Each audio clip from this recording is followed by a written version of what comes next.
Retornando então da nossa terceira parte da quarta aula, na aula de hoje nós adentramos ao lugar secreto, adentramos ao santo lugar, e ainda tem o santo dos santos. Santo lugar e o santo dos santos era coberto com cobertas, era um local fechado com a tenda, e é considerado lugar secreto. Na visão tricotômica, espírito, alma e corpo é a composição humana. Nós somos um espírito que possuímos uma alma e moramos num corpo. Corpo é a parte externa, o átrio. No corpo, no átrio, a gente só tinha duas peças que eram revestidas de bronze. E revestidas de bronze porque trata com pecado. Passa pela porta que é Cristo, vai para o altar do holocausto, sacrifício, sacrifica ali a tua alma, os desejos da carne, passa pela bacia de bronze da lavagem com água. As peças do átrio são de bronze, que representa o corpo.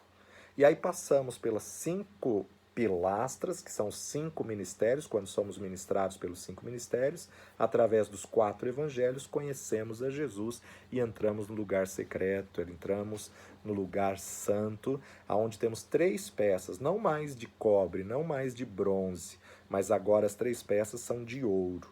Primeira delas, o candelabro, que fica à esquerda, na sua frente fica a mesa dos pães da proposição e na frente delas o altar de incenso. Falamos antes do intervalo acerca aí do candelabro, a revelação do Espírito Santo de Deus com 7 pontas, que tinha que manter o fogo, a chama acesa, com azeite puro, extra virgem, tinha que ter toda a ignição limpa para poder fluir ali toda essa parte do fogo, da chama. E em frente a mesa da proposição dos pães, que é o próprio Jesus, que é o alimento, o pão vivo que desceu dos céus. E agora, nessa última parte da aula de hoje, nós vamos estar falando sobre o altar de incenso. Do lado esquerdo, então, o candelabro, na sua frente nós temos a mesa da proposição dos pães e na frente o altar de incenso. Incenso na Bíblia representa a oração dos santos. Então o altar de incenso aponta para um altar da oração dos santos. Aponta para a vida de Cristo, a vida de oração. Jesus tinha uma vida contínua de oração, de clamor. Ele acordava ainda quando o sol nem tinha se posto e passava um tempo de comunhão com Deus, de oração com Deus. Para quê? Para saber exatamente o que ele tinha que fazer naquele dia. Oração não muda a Deus, oração muda a nós. Então Jesus orava para ter a direção, ele passava horas em oração. Ele tinha momentos de oração com o coletivo, com a multidão, com os 70, com os 12, com os 3 mais chegados, com o 1, que era o discípulo do amor, mas chegava um momento que ele falava, olha, agora vocês ficam todos aí porque eu vou ali orar, eu vou me retirar para orar. Peraí, Senhor, que tanto o Senhor fala em oração? Mestre, ensina-nos a orar.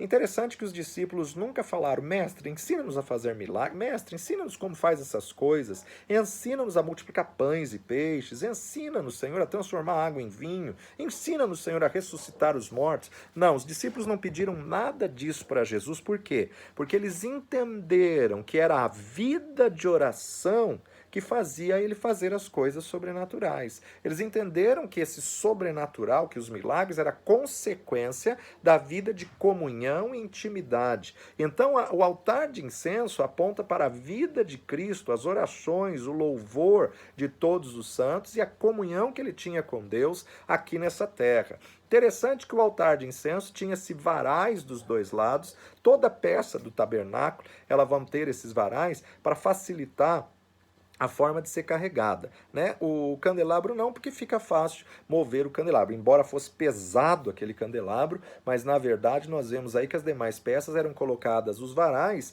para poder também levantar e na mudança do tabernáculo isso ficar mais fácil para o transporte. Mas algumas peças do tabernáculo tinha 4 chifres na ponta, aonde se colocava ali a mão para poder transferir, para poder então fazer essa parte espiritual. Capítulo 30 de Êxodo. Êxodo capítulo 30. No capítulo 30, a ordenança. Me farás, eu quero desse jeito. o protocolo, a planta, os detalhes que deveriam de ser feitos. Capítulo 37, e foi feito, e fizemos, né? No 30 farás, no 37 foi feito a execução, como que foi cada detalhe. Então vamos para o capítulo 30 de Êxodo, versículos 1 a 10. O altar de incenso. E farás um altar para queimar o incenso de madeira de cetim ou acácia, o farás. O seu comprimento será de 1 côvado, a sua largura de 1 côvado. 50 centímetros por 50 centímetros, meio metro por meio metro. Será quadrado e de 2 côvados a sua altura, 1 metro de altura. E as suas pontas farão uma peça só com ele. E com ouro puro o forrarás, o seu teto e as suas paredes ao redor e as suas pontas, e lhe farás uma coroa ao redor desse altar de incenso. Também lhe farás 2 argolas de ouro debaixo da sua coroa, aos 2 lados o farás, de ambas as bandas, e serão para lugares dos varais com que será levado. E os varais farás de madeira de cetim, e os forrarás com ouro, e os porás diante do véu que está diante da arca do testemunho, diante do propiciatório que está sobre o testemunho, onde me ajuntarei contigo. E Arão sobre ele queimará o incenso das especiarias, cada manhã, quando põe à ordem as lâmpadas, o queimará. E acendendo Arão as lâmpadas à tarde, o queimará. Este será incenso contínuo perante o Senhor pelas vossas gerações. Não oferecereis sobre ele incenso estranho, nem holocausto, nem oferta, nem tampouco derramareis sobre ele libações. E uma vez no ano, Arão fará expiação sobre as pontas do altar, com o sangue do sacrifício das expiações, uma vez no ano fará expiação sobre ele pelas vossas gerações, santíssimo é ao Senhor. Aqui como que deveria ser feito a ordenança de como que deveria ser feito em cada detalhe. No capítulo 37, como foi feito. Capítulo 37, vamos direto para o versículo 25. 25.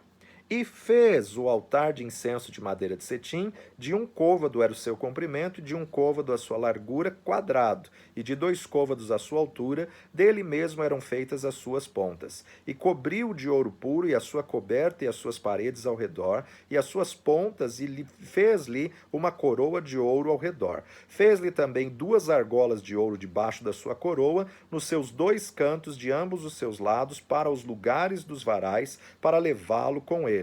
E os varais fez de madeira de cetim e os cobriu de ouro. Também fez o azeite santo da unção e o incenso aromático puro, de obra de perfumista.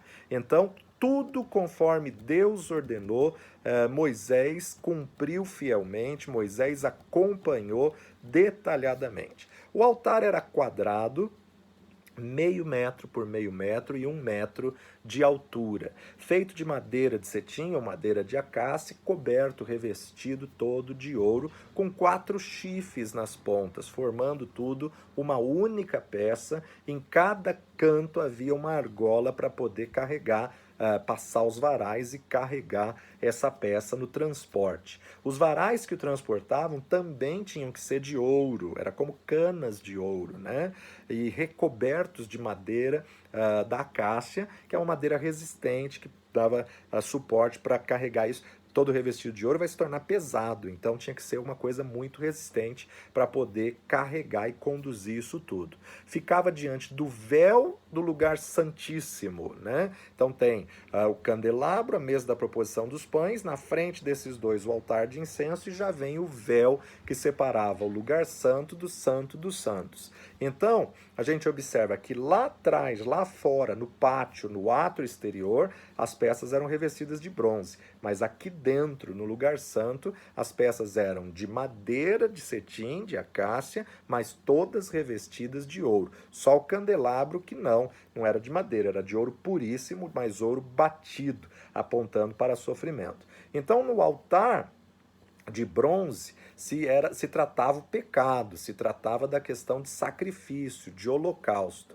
Aqui não. Aqui é só o incenso e aspergia uma vez por ano o sangue ali nesses chifres. Era queimado o altar 2 vezes por dia, de manhã, quando se preparava a lâmpada para iluminar durante o dia, e à tarde, quando a lâmpada era preparada para iluminar a tarde e noite. Então, ali, representando a oração de Israel, que ele levava a Deus a oração pela nação, a oração pelos povos, a oração pelas famílias. Onde quer que o israelita estivesse, fosse em Jerusalém ou nos confins da época da Galileia, ele se lembrava que naquela hora, naquele horário, o sacerdote estava entrando no lugar santo para queimar incenso ali, representando a oração dos santos diante do Deus Todo-Poderoso. Então isso é um símbolo da oração dos filhos de Deus, isso é um símbolo do clamor da igreja, é um símbolo dos santos que devem viver uma vida contínua de oração. Evangelho segundo Lucas, Lucas capítulo 1, vamos lá. O nascimento de João, capítulo 1, versículo 8, quando foi anunciado a Zacarias, a Isabel, né? Capítulo 1, versículo 8. E aconteceu que, exercendo ele o sacerdócio diante de Deus, ou seja, Zacarias foi escolhido naquele dia para aquele ofício do tabernáculo, de alimentar aí o altar de incenso, exercendo ele o sacerdócio diante de Deus, na ordem da sua turma, segundo o costume sacerdotal, coube-lhe em sorte entrar no templo do Senhor para oferecer o incenso. Naquele dia, pai de João Batista, Zacarias, foi escolhido na sequência da escala, na sequência do costume sacerdotal. Aquele era o dia dele. Quando ele entrou, Deus fala com ele. Quando ele entrou, Deus manifesta: agora tu terás um filho. Peraí, tô velho, minha esposa está velha. Você vai ter um filho, ele vai ser o precursor, ele vai preparar o caminho. O nome dele vai ser João. Mas não tem ninguém na família que se chama. Olha, para que você que duvidou não fale bobagem, vai ficar mudo até a criança nascer. Mas o que Zacarias estava fazendo? Zacarias era sacerdote. Sacerdote que naquele dia estava escalado para oferecer esse ofício, para alimentar o altar de incenso, para que pudesse acender a chama ali, a brasa ali pudesse ser movimentada. Vamos para Apocalipse capítulo 8. Apocalipse capítulo 8, vamos direto para o versículo 3 a 5. E veio outro anjo e pôs-se junto ao altar, tendo um incensário de ouro. E foi-lhe dado muito incenso para o pôr com as orações de todos os santos sobre o altar de ouro que está diante do trono. E a fumaça do incenso subiu com as orações dos santos, desde a mão do anjo até diante de Deus. E o anjo tomou o incensário e o encheu do fogo do altar e o lançou sobre a terra, e houve depois vozes e trovões e relâmpagos e terremotos. Que coisa tremenda! Não se esqueça, Moisés teve a visão do tabernáculo real nos céus e ele fez uma réplica na terra. Agora João está tendo de novo essa visão do tabernáculo real. Mas o que me chama a atenção é o altar de incenso para pôr com as orações dos santos sobre o altar de ouro. Tudo aquilo que você clama na terra, um anjo de Deus pega e leva até o altar de incenso. Tua oração está diante do altar de incenso, está diante. Por isso que Jesus está à destra de Deus, intercedendo, orando por nós, ao lado direito de Deus, Deus Pai. Salmos capítulo 141, Salmos capítulo 141, versículos 1 e 2. O salmista ora para que seja preservado no meio da tentação. Senhor, a ti clamo, escuta-me. Inclina os teus ouvidos à minha voz quando a ti clamar. Suba minha oração perante a tua face como incenso, e seja o levantar das minhas mãos como o sacrifício da tarde. Veja aqui, o salmista está apresentando. Assim como a tradição no tabernáculo de Moisés era pela manhã acender o altar de incenso, ver como está o candelabro com as lâmpadas, também à tarde, outra turno de sacerdote ia para verificar isso. E o salmista coloca: a ti clamo, inclina os teus ouvidos a mim quando eu clamar, suba as minhas orações perante ti como um incenso, e seja o levantar das minhas mãos como sacrifício da tarde. Porque ele sabia, todo judeu sabe, que tinha o sacrifício da manhã e tinha o sacrifício da tarde. Então o incenso na Bíblia pode ser interpretado como símbolo de oração, como símbolo de adoração. O ato de se queimar incenso a um ser é um sinal de reconhecimento de que aquele ser é um ser divino, que aquele ser é um ser maravilhoso e, como tal, é um ser digno de ser adorado. Por isso que Deus não aceita que se queime incenso a outros deuses, a outras entidades, a outras imagens. Deus não aceita porque ele não divide sua glória com ninguém. Acender incenso na casa, Deus não aceita. Por quê? Porque hoje o incenso é a oração dos santos. O incenso natural hoje, que é feito em palitos e é queimado nas casas, quem está recebendo é o diabo. Quem recebe isso é o demônio. Satanás, ele não se preocupa se você serve a dois senhores, se você está dividindo a glória, porque aí ele sabe que Deus rejeita e ele pega para si. Mas o incenso hoje é a oração dos santos, por isso que não podemos acender incenso a outras entidades, a outras imagens, a outros seres, porque Deus não divide sua glória com ninguém. O incenso que Deus quer hoje é a oração dos santos. O ato de se queimar incenso a um ser é um sinal de reconhecimento que aquele ser é um ser divino. O único ser divino que existe é Deus Pai, Deus Filho e Deus Espírito Santo. E esses não aceitam incenso a uma imagem. Então, nós temos que tomar cuidado com as tradições e tomar cuidado com o que se ouve e o que se fala para entendermos a verdade da essência da palavra de Deus. Hebreus capítulo 7, verso 25. Portanto, pode também salvar perfeitamente os que por ele se chegam a Deus, vivificando sempre para interceder por eles. Vemos aqui duas verdades que deixam de ser símbolos e passam a se cumprir cabalmente em Cristo Jesus. Em primeiro lugar, ele é o holocausto perfeito. E em segundo lugar, ele é o intercessor perfeito. Hoje, depois de ressurreto, em primeiro lugar, ele é o intercessor perfeito. Por quê? Ele foi o holocausto perfeito. Jesus não é só o sacerdote perfeito que se aproximou do altar de ouro, do altar de incenso, mas ele é o próprio incenso que queima no altar de incenso. Por isso que ele está à destra de Deus intercedendo por nós, à destra de Deus orando pela tua vida. Não deixa o diabo soprar no teu ouvido que você está sozinho. Não.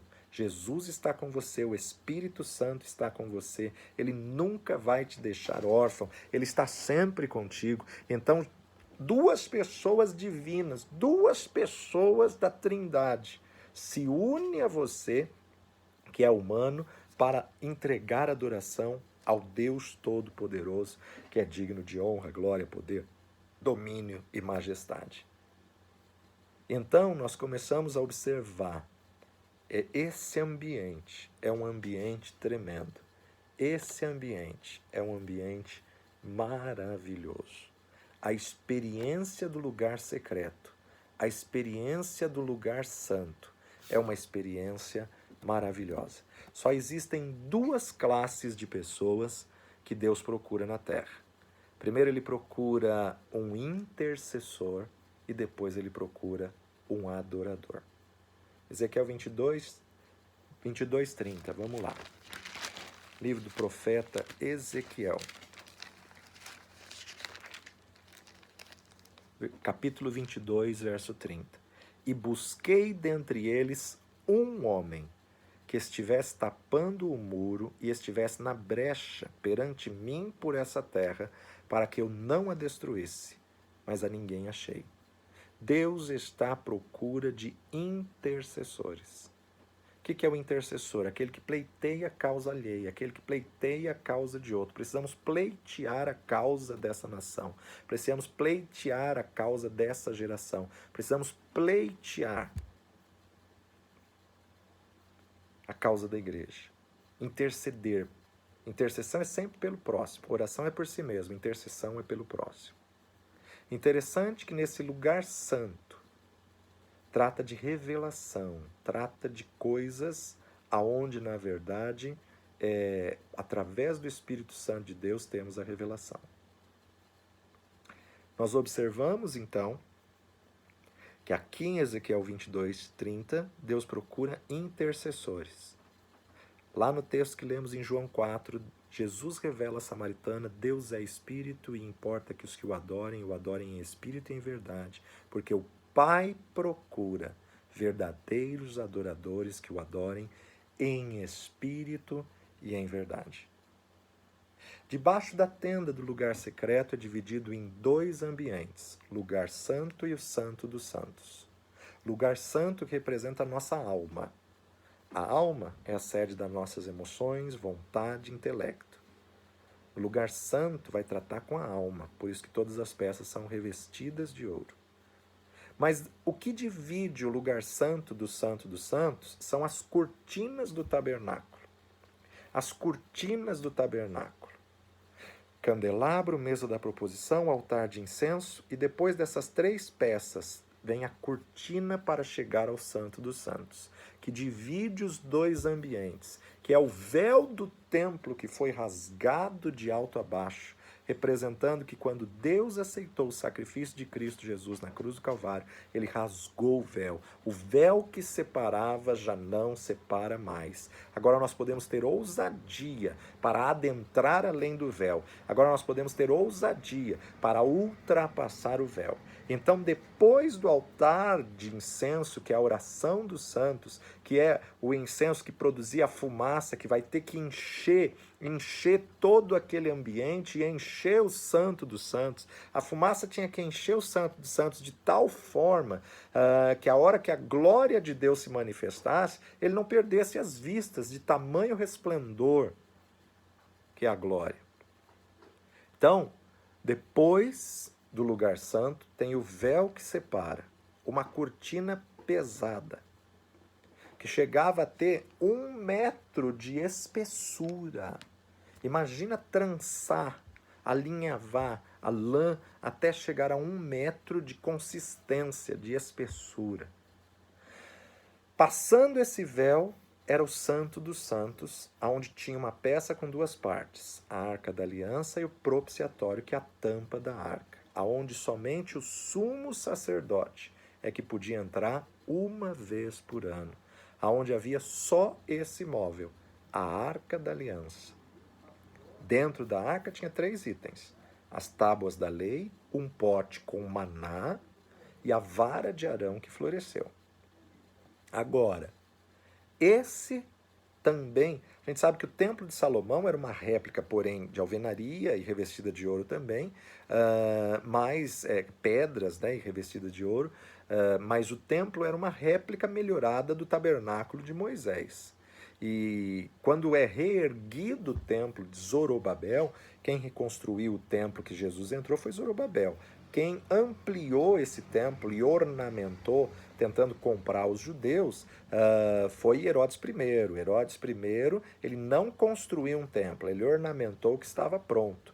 Até hoje só se construíram 2 templos, o templo de Salomão e o templo de Zorobabel.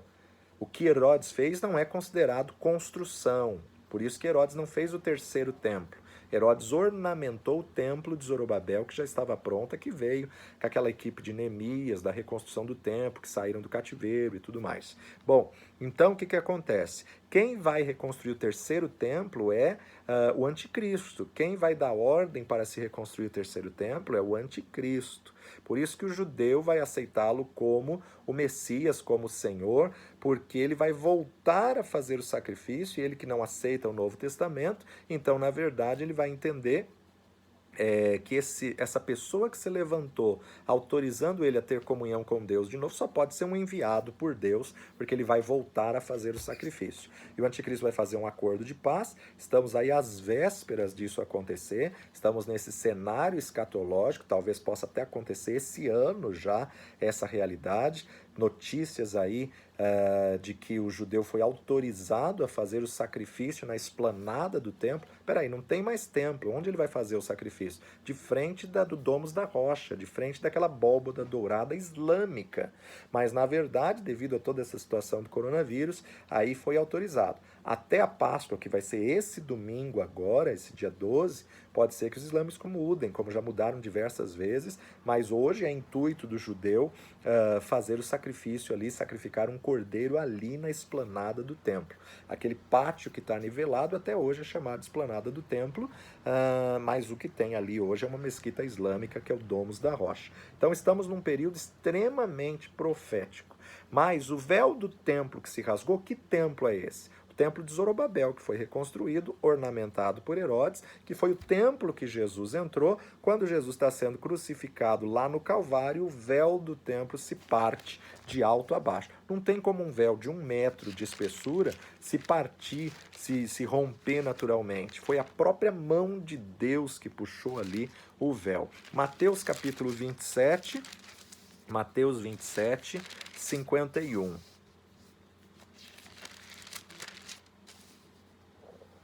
E eis que o véu do templo se rasgou. Vamos voltar um pouquinho. Jesus está clamando: Eloi, Eloi, lama sabachthani, Deus meu, por que me desamparastes? Alguns ouvindo isso, diziam que ele estava chamando por Elias, e logo um deles correndo, tomou uma esponja, embebeu-a no vinagre, pondo numa cana, dava-lhe de beber, e os outros, porém, diziam: deixa, vejamos se Elias vem livrá-lo. E Jesus, clamando outra vez com alta voz, com grande voz, entregou seu espírito, e eis que o véu do templo se rasgou em dois, de alto a baixo. Houve um terremoto, tremeu a terra, fenderam-se as pedras, abriram-se os sepulcros.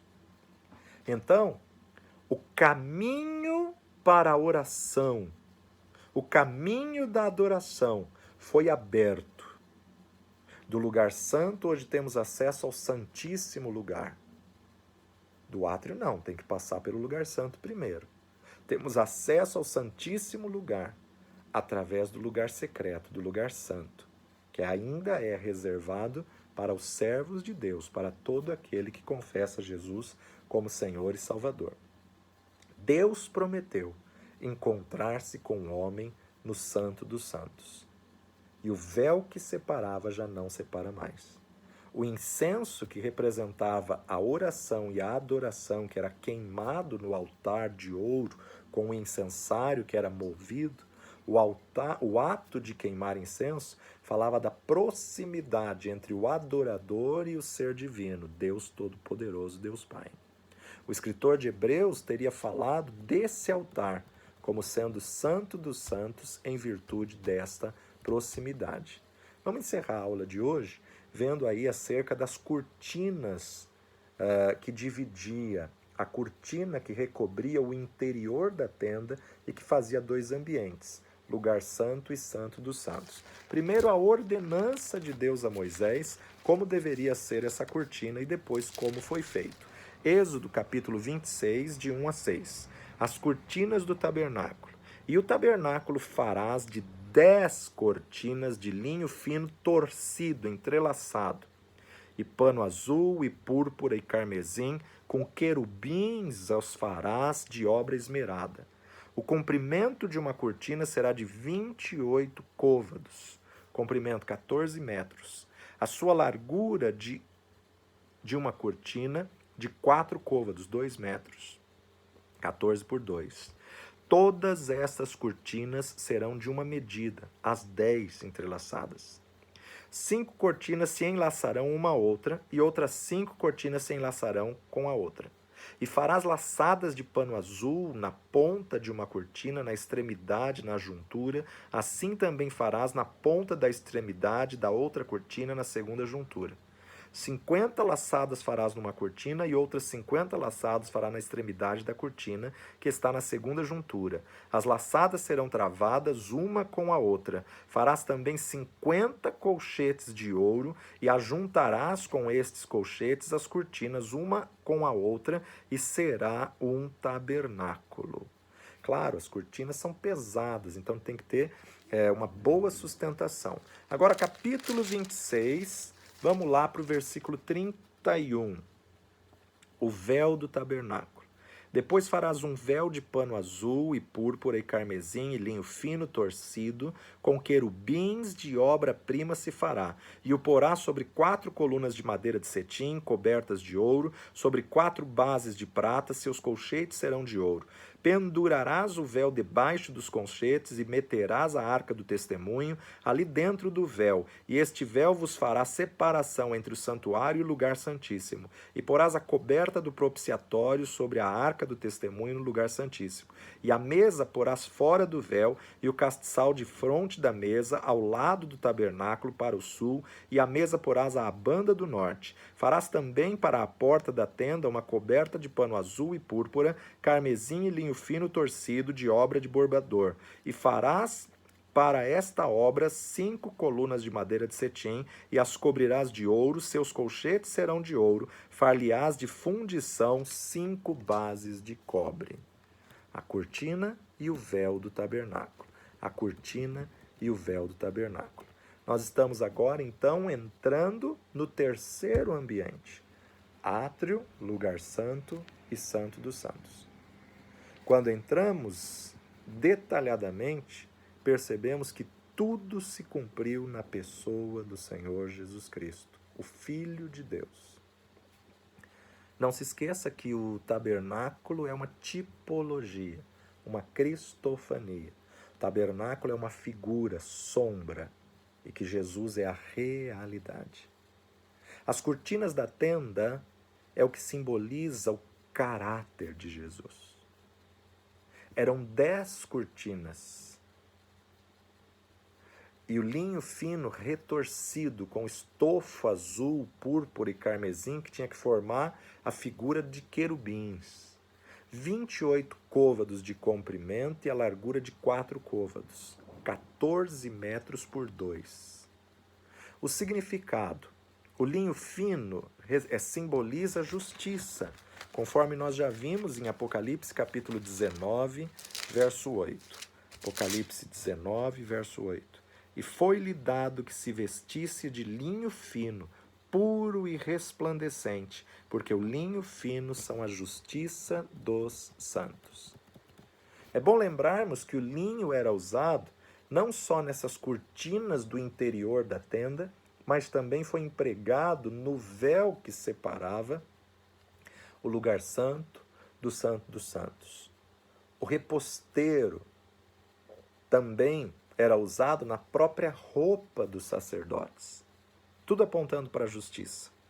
O termo justiça aqui apresentado no sentido do original é ser justo, retidão. Então o linho fino ele tinha que ser retorcido no tabernáculo para falar da retidão divina e também falar da retidão que Deus exigia daquele que vai adentrar ao Santo dos Santos. Deus exigia com aquele que se relaciona com Deus, com aquele que vai ter a revelação da sua glória.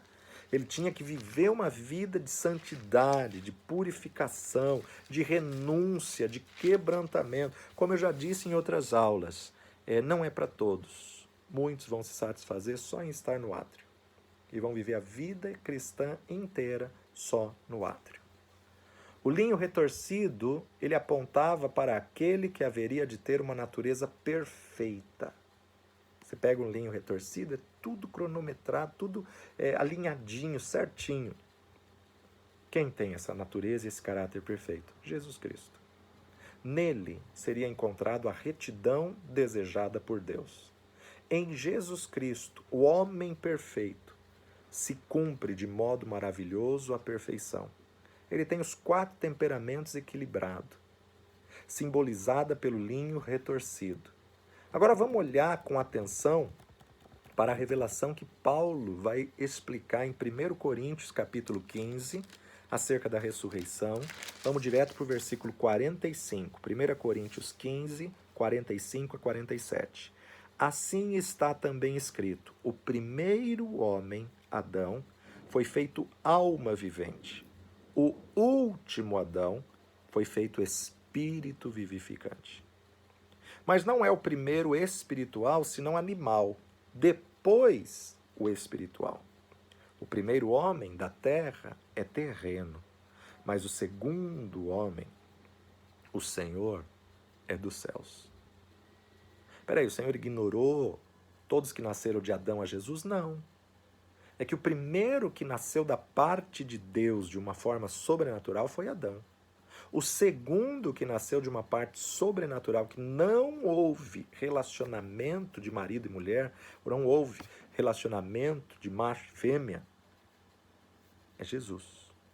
Por isso que Adão é o primeiro homem e Jesus é tido como segundo homem. Claro que houveram muitos homens que nasceram nesse intervalo, mas nasceram pelo nascimento natural de produzir segundo a sua espécie. Se vai produzir segundo a sua espécie, todo mundo produziu homens pecadores, porque Adão pecou, contaminou o sangue, contaminou a raça humana, todos nasceram da linhagem da descendência de Adão. O primeiro homem, o primeiro Adão, formado do pó da terra, feito pelas mãos da Trindade, façamos o homem à nossa imagem. O segundo homem, o segundo Adão, que na verdade também foi feito por Deus, aonde o verbo se fez carne, aonde a semente foi depositada direta no ventre de Maria. Não houve relação. Por isso que a virgem conceberá e dará luz a um filho. Por isso que ele é considerado segundo Adão. Parece estranha essa referência se nós não entendermos dessa forma. Jesus como sendo segundo Adão. Peraí, os demais? Parece estranha a referência de Jesus como segundo homem, porque entre eles houveram muitas gerações, mas só dois foram feitos direto da divindade, Adão e Jesus nessa terra. Jesus nasceu na figura humana, Cristo nunca nasceu. Cristo é eterno, por isso que ele é divino. Então eles não eram homens naturais. Todos aqueles que vieram até esse período, no sentido de ter uma humanidade justa, perfeita, sem pecado, jamais houve outro homem desde Adão até Jesus e jamais haverá de Jesus até a consumação dos séculos. Deus não vai enviar um novo Jesus. Hoje ele conta com a igreja, hoje ele conta com você. Se Jesus tivesse nascido por uma gestação natural, por uma geração ordinária, ele teria recebido a corrupção da natureza adâmica. Mas ele foi gerado de modo sobrenatural. Por isso que ele é a causa da nossa redenção. Ele foi gerado de uma maneira sobrenatural, em tudo foi tentado, não pecou, não cedeu à tentação, foi morto, e porque ele não teve pecado, ele venceu a morte. O Espírito do Senhor o regenerou, em 3 dias o ressuscitou dos mortos. Lucas capítulo 2, verso 26. Lucas 2, 26. 25. Havia em Jerusalém um homem cujo nome era Simeão, e este homem era justo e temente a Deus, esperando a consolação de Israel. E o Espírito Santo estava sobre ele. Ainda a dispensação da lei o visitava.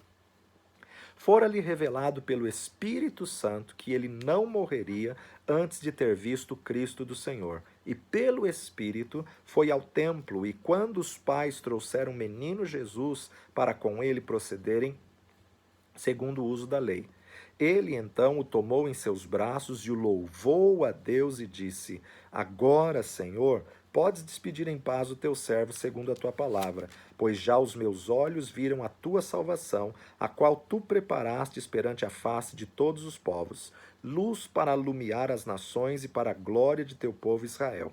José e Maria se maravilharam das coisas que dele se diziam. E Simeão os abençoou e disse a Maria, sua mãe: Eis que este é posto para a queda e elevação de muitos em Israel e para sinal que é contraditado. E uma espada traspassará também a tua própria alma, para que se manifestem os pensamentos de muitos corações. E estava ali a profetisa Ana, filha de Fanuel, da tribo de Aser. Esta era já avançada em idade e tinha vivido com o marido 7 anos desde a sua virgindade. E era viúva de quase 84 anos e não se afastava do templo, servindo a Deus em jejuns e orações de dia e de noite. Sobrevindo na mesma hora, ela dava graças a Deus e falava dele a todos os que esperavam a redenção de Jerusalém. Que coisa tremenda! Maria, jovem, com casamento marcado, um anjo lhe aparece e transmite o recado, dizendo: eis que conceberás e darás à luz a um filho. Como isso, Senhor? Maria ficou perplexa, ficou surpresa. Eu não sou casada, eu não tive relação com nenhum homem. E o anjo de Deus esclarece que seria algo sobrenatural. A virtude do Altíssimo te envolverá. E isso aconteceu. O Cristo, o Deus eterno, a segunda pessoa da divindade, foi gerada no ventre de uma virgem, cumprindo a profecia de Isaías, cumprindo a primeira profecia do Messias em Gênesis 3,15. Da semente da mulher nascerá um que esmagará a cabeça da serpente. Espera aí, a mulher não tem semente. Lá em Gênesis 3,15, Deus já estava dizendo: a virgem conceberá e dará à luz a um filho. Agora, Jesus foi gerado no corpo de uma mulher para receber a natureza humana, mas não da forma natural. Ele não foi gerado de modo natural da união de um homem e mulher. E por isso foi impedida a transmissão da corrupção do pecado. A corrente do pecado foi cortada nele. Assim como Deus criou o primeiro homem de maneira totalmente extraordinária, também criou o segundo Adão de maneira totalmente extraordinária. Nem o primeiro Adão e nem o segundo Adão foram gerados por uma gestação natural do relacionamento sexual de homem e mulher. O Espírito Santo de Deus agiu no ventre de Maria e ela pôde gerar uma semente incorruptível, um novo Adão incontaminado. Entrar no tabernáculo e ver as cortinas com linho retorcido, com fios em azul, púrpura e carmesim, era ver pela fé toda a beleza que estaria presente no segundo Adão. Tudo alinhado, tudo certinho como linho puro, linho fino, entrelaçado com cor azul, que representa a cor celestial, que falava da natureza divina.